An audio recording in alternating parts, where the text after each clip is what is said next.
Coming up, we have your Indian Market Weekend Wrap-Up. We hear from SWAYA's Executive Director and more on the Pathways Indigenous Arts Festival. Plus, a battle is brewing in Congress over government spending. We learn how this could impact Indigenous nations. I am Aaliyah Chavez. Join us for those interviews, plus headlines from the ICT Newscast. This program is made possible by the Corporation for Public Broadcasting, a private corporation funded by the American people. Arizona State University welcomes 3,500 Indigenous students from Arizona and across the nation. It serves one of the largest populations of Indigenous students among U.S. colleges and universities. We created a sense of place for tribal nations to create futures of their own making through community outreach and research, taught by world-class Indigenous faculty where they see a reflection of themselves and their experiences. Find community at ASU.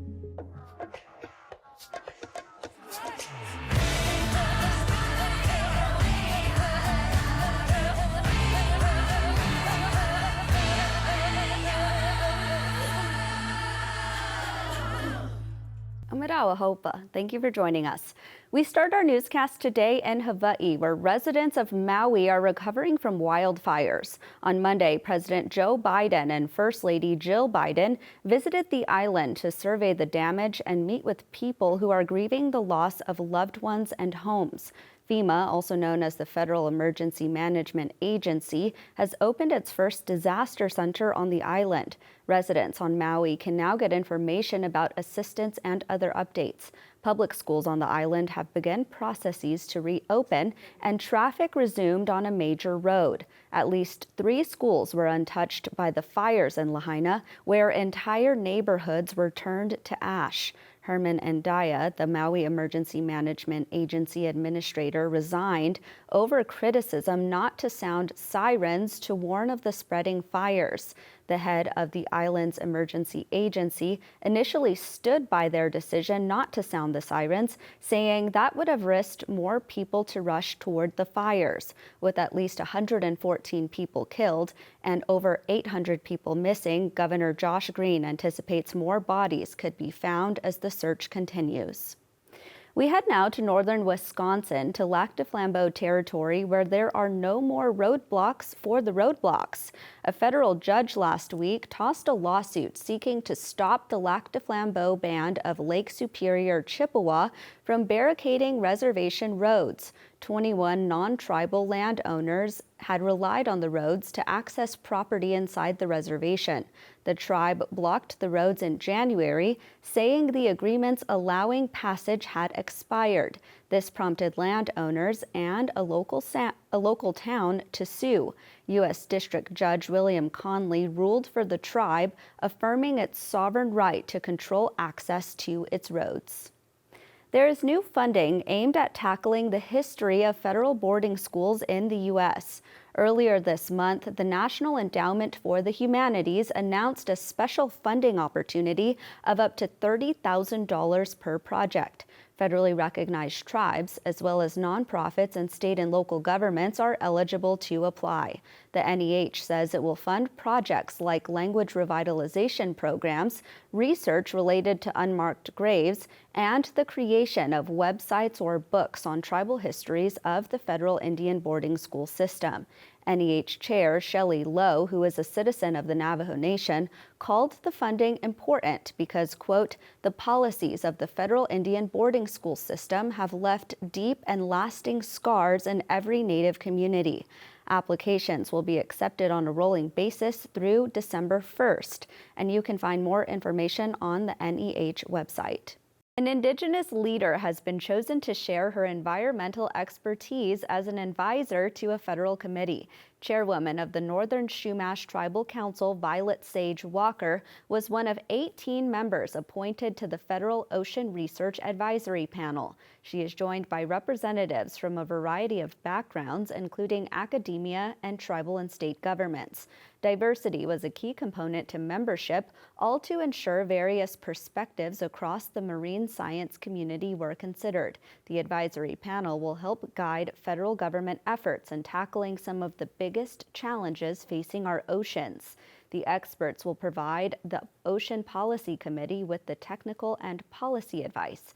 Walker shared her view of the ORAP, saying, quote, "This panel is a reflection of the current administration's prioritization of traditional ecological knowledge and meaningful tribal consultation." Well, a tribal nation in Colorado is taking new steps to preserve their language. The Ute Mountain Ute tribe launched their new learning program, Nuaiga, in partnership with the Language Conservancy. The free website allows users to learn Ute, starting with basic words and phrases. It also features a discussion board and a leaderboard to share progress with future learners. Previously, the Language Conservancy compiled an online dictionary in response to the diminishing number of tribal language speakers. The new educational tool is currently available on the program's website, and soon an app will be available for mobile devices. And those are the headlines for the ICT Newscast.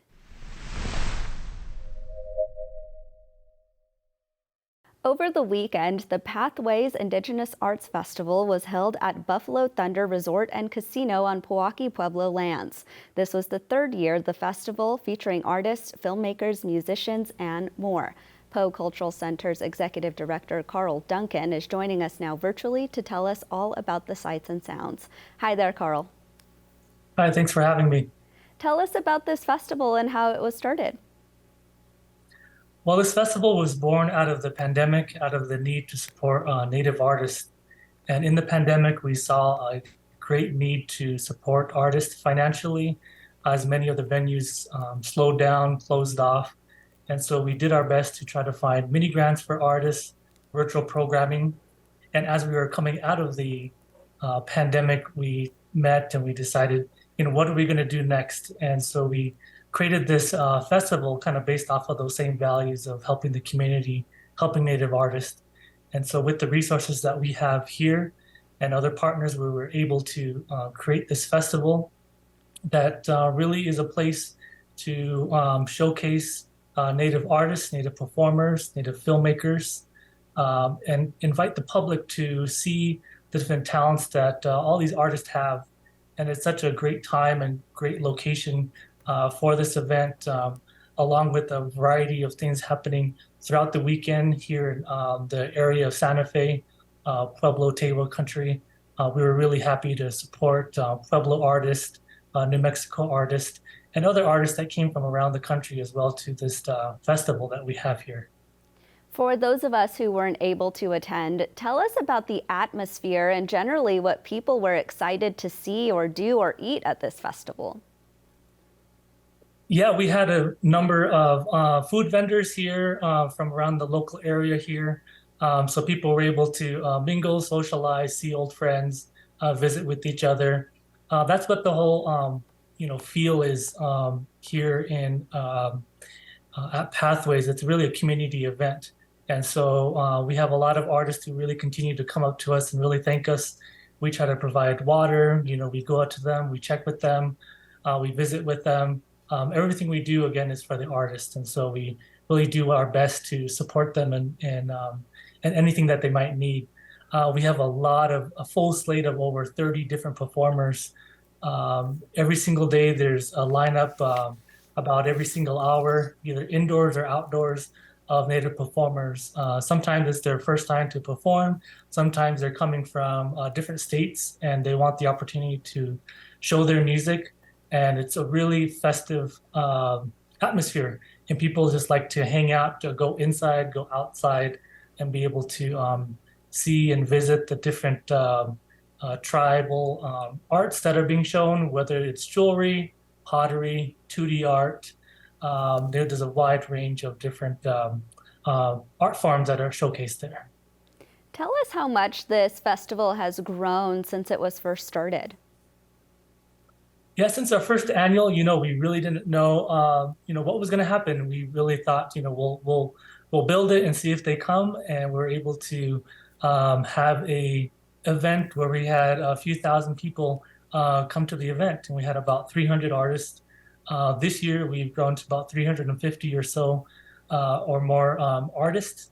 Our slate of performers and filmmakers have expanded to over 50 types of different programming. Everything's free and open to the public. We're really proud of that we're able to provide all these unticketed events that support these Native creative artists, and that the public is able to interact with them and ask questions and be able to, easily access the event. So we've grown, and we kind of continue to pull in more and more artists, performers, as they kind of see this place as an up and coming and a new venue for Native artists. We know that events like this aren't put on by just one person. So tell us about the team and the effort that you all had to do in order to put this on. Yeah, as a tribal museum, we're really thankful for the entire staff that we have here at the Folk Cultural Center. And year-round, they all, work to find the resources, to coordinate, to plan everything that makes Pathways successful. We also work with other tribal departments here, and they help us and support us with vehicles and other resources that we have. The tribe also has other resources in the more commercial side of the tribe, and so they're able to support us as well. We also were able to get grant funding and other support from other tribal nonprofits, private foundations, and federal grantors as well. You piece all those together and it creates an amazing event. I think everyone is excited to continue to support this, see it grow, and see where it goes. Again, just always focused on the arts and the arts community, and that's what we're about. And I really thank everybody for supporting us and believing us and helping us support artists. We only have a short time left, but tell us where you ultimately hope that this festival goes. We really hope to just continue to support Native artists year-round. We have a small little ecosystem of Native arts and crafts programming. Year-round, we provide arts classes for free to the public, and after that, they're able to exhibit in our museum, to showcase their work in our gift shop, and also to be able to showcase at the different annual festivals that we have during the winter and also in Pathways. So we're trying to find a sustainable place for Native artists so that they're able to be trained, to be able to have a kind of community culture-based way of developing themselves, and us as a cultural center are able to support this arts community. Well, Carl Duncan from the Poe Cultural Center, thank you so much for your time today. Thank you, appreciate it.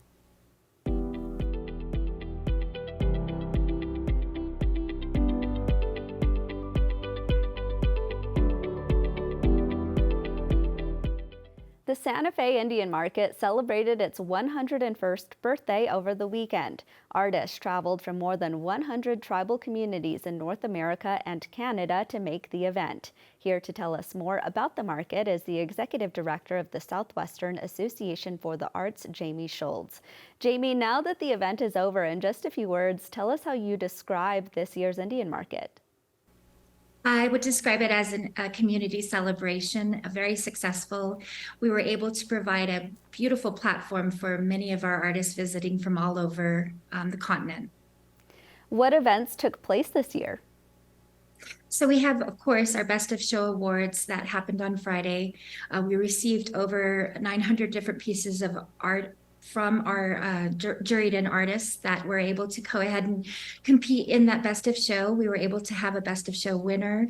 We also had the market on the plaza itself, which is free and open to the public. Then we had a gala and a fashion show as well.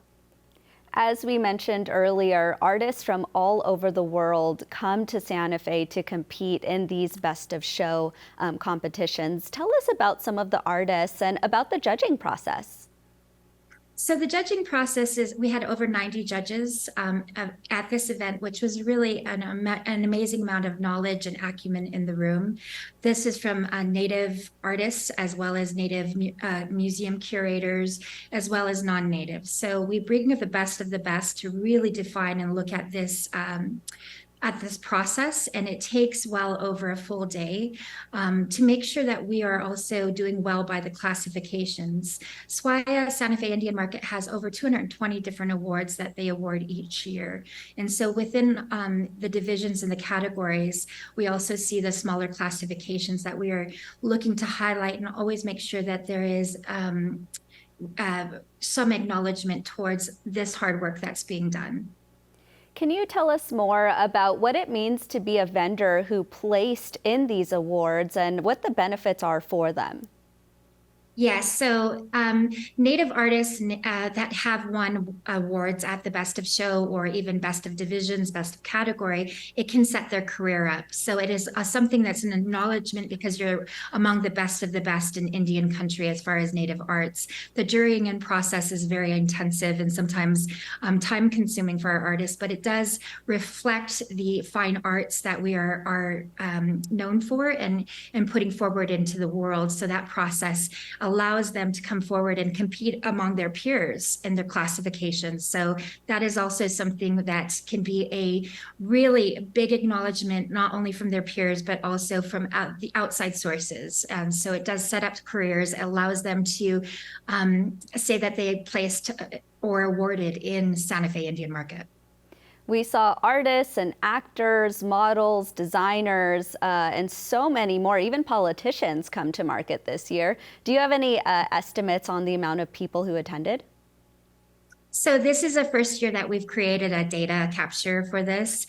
And so we're looking at over 120,000 for sure. That number has been kind of fluid throughout the years, but we're really excited that we're able to now have that data captured, that we have concrete numbers. So we did see well over 100,000 visitors.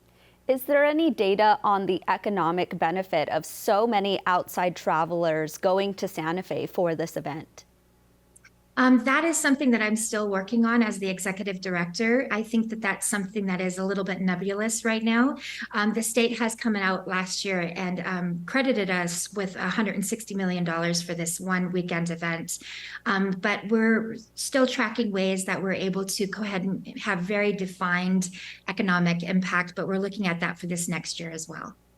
We know that so many major events like this are still figuring out how to adjust since the pandemic. How was that approach this year, and how is it different from previous years? The pandemic was definitely difficult, and the resilience of our peoples as well as the artists in this area, of course, being on the homelands of the Tiwa people, were very important that we brought that forward. Just like my compadre and my, working with Carl Duncan and Pathways and understanding that his vital festival is also something during this time period to bring Native arts to the world all year long, not just for this one event, but also working with other and collaborative with the free market, understanding that they have a place in the world as well, not just beyond, for SWAIA, but for artists. And that has always been our goal as a 101-year-old organization, making sure that we always put forward the best opportunities that we can for Native American artists in the world. That is something I wanted to ask you about, because I think a lot of people wonder, they see all of these offshoot markets and it's almost like there's competition, but hearing you talk, it sounds like that's not the case. No, I don't have that awareness of it. I believe it's collaborative. It is truly about giving artists wherever they sit and wherever they are in their professional journey, or however they're being able to create economies, to really work with those partners moving forward. The gaps that were created during COVID, it showed everyone that physical markets cannot be the only way forward, that we need to also pivot and create digital opportunities that, SWAIA takes that very seriously. And so we've been having great collaborative partnerships with Pathways, Carl, as well as the free market, Angie, so I think that's the goal, is to make sure that this is a citywide and New Mexico event. And it is really truly a community celebration for Indian country. I know that you just finished the Indian market this year, but we always, of course, have to look to the future. So are you doing any planning for anything for next year? Yes, we are. So next year we are in May, launching our first fashion week. It is a 4-day fashion show that will be happening the first part of May. We already have the lineup that will be shown on our website, but we're really excited about that. Native fashion in the world is also a very strong contemporary voice, and that's something that we think we're taking the rightful place of as Indigenous creators and the original creators of this continent. So I'm excited to talk about that. We also are looking at stepping into the film festival a little bit. So we did have an inaugural launch this past market and looking to build that for the future as well. Well, SWAIA's Executive Director, Jamie Scholes, thank you so much. Thank you, Elia.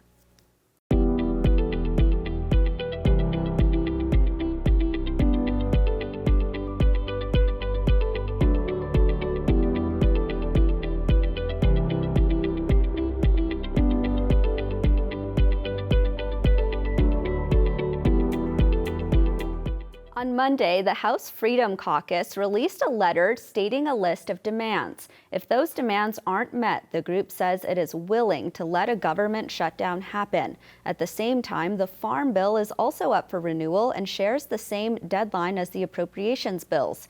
Both of these have a big impact on Indigenous nations. Here to talk more about this is ICT's political correspondent, Polly Denetclaw. Welcome back, Polly. Thank you so much for having me. One of the members of the Freedom Caucus is Representative Josh Brackeen, who is Choctaw. Can you tell us about his concerns around border security and why this matters so much to this conversation?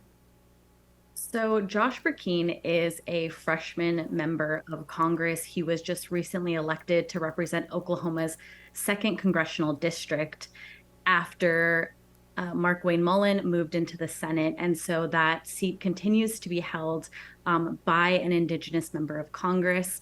He is very concerned about border security. That is one of Josh Brackeen's big issues. He even went to the border and visited there as well. And the worry is about the flow of what he says is fentanyl into the United States from the southern border, as well as what he describes as illegal immigration coming from the southern border into the United States. And so those are some of his top concerns. And why this matters is because the Freedom Caucus has stated that in their letter on Monday that they would allow a government shutdown if certain demands were not made. And one of them is securing the southern border. And that is one thing that Representative Brackeen is extremely passionate about. What are some of the other demands from the caucus, and how does this align with Brackeen's platform? So Representative Brackeen also was part of the 20 or so representatives. It fluctuated throughout the 3 days that it took to elect a speaker, Speaker Kevin McCarthy. And part of the reason why Speaker McCarthy had such a hard time getting those 20 folks on board, Josh Brackeen being one of them, is they were worried about government spending. Representative Brackeen has run on a goal of trying to cut government funding. And even in the letter, I'm just looking at my notes here, it says, it describes the budget as pork-filled, as too large. And this goes in line with what Brackeen has been saying since the very beginning. One of his first statements was about minimizing government spending. Polly, do you think that all of this conversation could overshadow the passage of the Farm Bill? I think it's definitely a worry because the government shutdown, even a partial government shutdown, is something that impacts thousands of families across the nation. And so I think that it could definitely overshadow the Farm Bill, which also shares the same deadline of September 30th. And the Farm Bill is an extremely important legislation for Indian country because it funds everything from the Commodities Food Program to the SNAP benefits, as well as rural development, and even down to rural broadband access. And so the Farm Bill is extremely important. And I think that it has the possibility of being overshadowed, especially when it comes to a possible government shutdown. And with the Freedom Caucus already stating that they're ready to allow that to happen, the worry is there. So many people hear about the Farm Bill and they think agriculture, but we know that it's so much more than that. I know that you've been talking to experts who are Indigenous. What have they been saying to you about the importance of this legislation? One of the things that folks have been unanimously saying is how important the Farm Bill is to Indigenous nations across the country. And this provides so much extra funding for Indigenous nations to do things like support their local producers, increase broadband access, and also infrastructure for farming and ranching. And when it comes to infrastructure, it's not just it also includes roads and those kinds of things. And so when we're talking about rural development, there's so much that goes into it. And part of that too is food sovereignty programs. And so the USDA has been funding pilot projects for food sovereignty initiatives and supporting Indigenous nations connecting back to their agricultural roots. And so I think that the Farm Bill is extremely important as we head forward. Polly, we've run out of time today. I wanted to ask you about Wednesday night's debate for the Republican candidates running for president, but we'll have to have you on again in the future to talk about that. Thank you so much.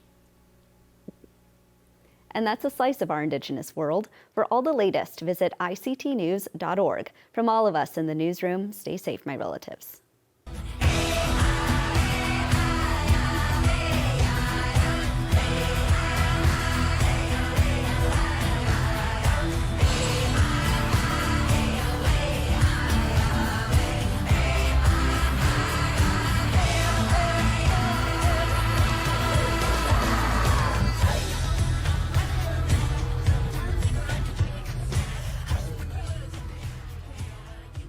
This program is made possible by the Corporation for Public Broadcasting, a private corporation funded by the American people.